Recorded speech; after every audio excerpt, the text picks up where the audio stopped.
मंडळी, सकाळी तयारी केलं आणि आम्ही निघालो कोल्हापुरात जाऊ. रस्त्यात तळेगावच्या टोलवर थांबलो. बघलं तर खाना खूपच महाग होता, पण काहीतरी खावचा म्हणून वडा सांबार शिरा उपमा घेतलं आणि खाऊन पुढे निघालो.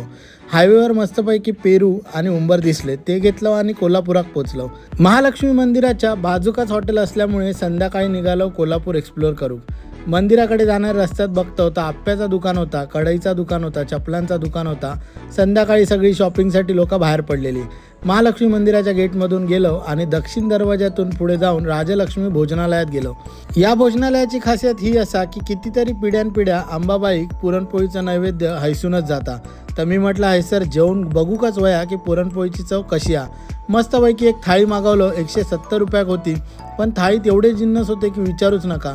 साजूक तुपातल्या पुरणपोळीबरोबर कटाची आमटी, दूध, त्याच्यानंतर भाजी, मसाले भात असा सगळा पोटभर जेवलो. महालक्ष्मीचं दर्शन घेतलं आणि भर पावसात पळत पळत रूमवर गेलो.